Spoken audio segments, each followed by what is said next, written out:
Sherlock Holmes and the Shadow of the Dark Man. It was a cold, gray evening in London when I, Dr. John Watson, returned to 221B Baker Street after a long day at my clinic. The fire in the hearth was roaring, and the scent of strong tobacco filled the air.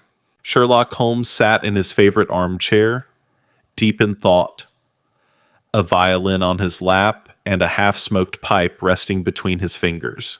"You're late, Watson," he said without looking up. "How do you know?"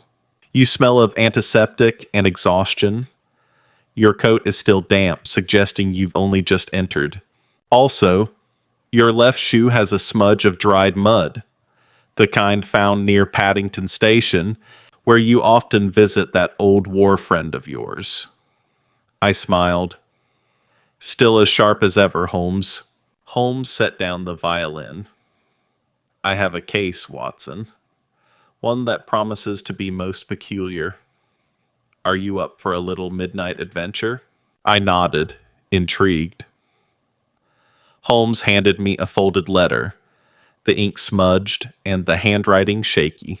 "Mr. Holmes, I beg of you to meet me at the abandoned clock tower at St. George's Lane tonight at midnight. Something terrible is following me. I believe it is the Dark Man. Reginald Featherstone." I looked up. "The Dark Man?" "Yes," Holmes said, his eyes narrowing. "It's a name that appears in whispers among certain circles in London. A ghost, some say. A demon, others. But I believe it to be a man, very much alive and very dangerous. The clock tower. Mystery." At 5 minutes to midnight, Holmes and I arrived at the abandoned clock tower. The air was thick with fog, and the creaking of the ancient tower gave the place a ghostly feel. Inside, we found a man pacing nervously. He was tall and lean, his face pale and strained. "You must be Mr. Featherstone," Holmes said calmly. Yes. Thank you for coming." I was afraid no one would believe me. "Start from the beginning," Holmes instructed. Featherstone took a shaky breath. "It began 3 weeks ago. I found a curious artifact at an estate sale. A small obsidian figurine shaped like a hooded man. Ever since I brought it home, strange things have happened. Footsteps at night, shadows moving where no shadows should be, and then the sightings. A man, all in black with no visible face, always watching." Holmes leaned forward. "Have you seen him clearly?" "Number only his silhouette. But last night, he left a message, burned into the wood of my study door. Return what was never yours." Holmes stood silently, deep in thought. "Where is this artifact now?" Featherstone hesitated. "I buried it. In the garden behind my house in Notting Hill." Suddenly, a loud creak echoed through the tower. We turned sharply. A figure stood in the entrance. Tall, cloaked in black, his face hidden beneath a wide-brimmed hat. The Dark Man. "Run!" Featherstone screamed. Holmes pulled a revolver from his coat. No one moves. But the Dark Man turned and disappeared into the mist as silently as he came. Holmes rushed after him, but the fog swallowed everything beyond 10 feet. "He's gone," Holmes muttered, returning minutes later. "But we now have proof he's no ghost." Digging into the past. The next morning, Holmes and I visited Featherstone's home. It was a modest yet elegant Victorian house. In the back garden, beneath a rose bush, Holmes unearthed the artifact. The figurine was eerie. Smooth black stone, roughly carved, but with unmistakable human form. a robed figure with arms crossed. Its eyes, or where they should have been, were two tiny blood-red rubies. Holmes examined it under his magnifying glass. This is no trinket. It's ancient, possibly Mesopotamian. Watson, we must pay a visit to the British Museum. At the museum, Holmes's contact, Professor Ellery, identified the figurine. It's a representation of Lugaldur, an ancient deity believed to govern shadows and vengeance. The professor, worship of him was rare, even in his time, and often associated with forbidden cults. Any connection to recent history? Holmes asked. Professor Ellery hesitated. Only rumors. A secret society in London, the Children of the Shadow, supposedly centered around Lugaldur, but they vanished decades ago. Holmes's eyes lit up. Then our dark man may be more than a lone figure. He could be part of something larger. The threat grows. That night, we returned to Featherstone's home. Holmes insisted we stay, predicting another appearance.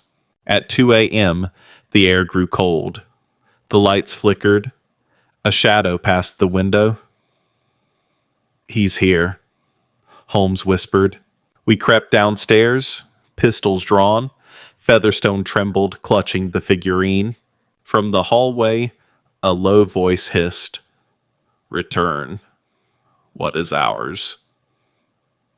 The dark man stepped into view, this time closer. Though his face remained obscured, we could see his hands, skeletal, burned, and wrapped in black cloth. Holmes shouted, "Stop! We know who you worship." The dark man paused.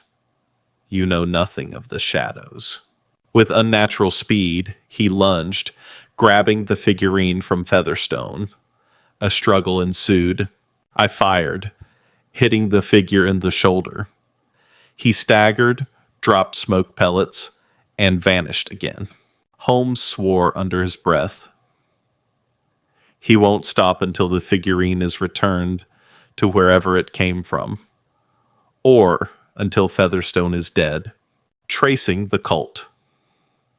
The next few days were a blur of research and investigation.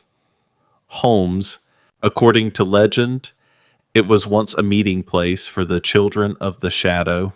He uncovered a lead, an abandoned chapel beneath the streets of Whitechapel. "We'll find our answers there," Holmes declared. The descent into the chapel was like entering another world. Crumbling stone walls, ancient markings, and a heavy sense of dread surrounded us. At the center of the room stood an altar, and behind it, the dark man. "I knew you would come," he said. Holmes stepped forward. "You seek the return of Lugaldur's idol. But why now?" The dark man removed his hood.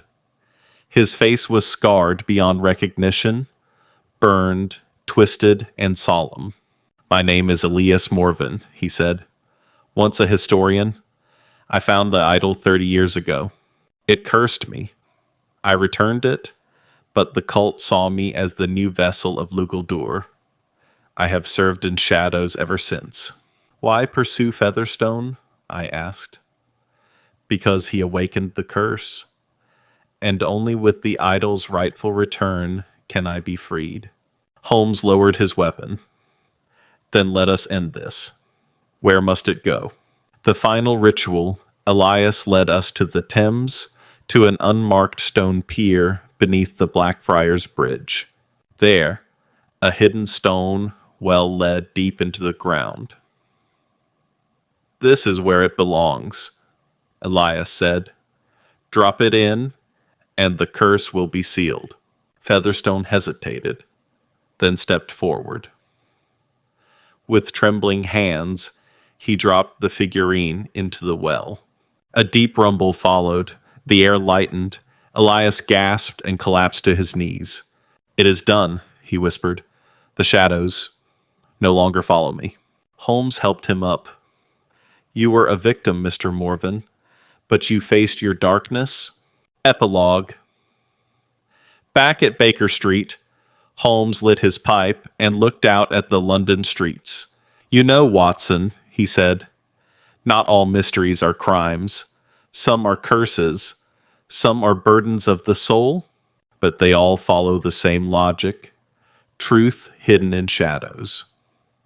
And what of Elias? He vanished the next day. No trace, but I suspect he found peace. And Featherstone? Moved to the countryside. Grows roses now. Perhaps a fitting end to a man haunted by shadows. As I watched the fire crackle, I couldn't help but feel that this case, unlike many before, had touched something deeper. It was not just about solving a mystery, but freeing a soul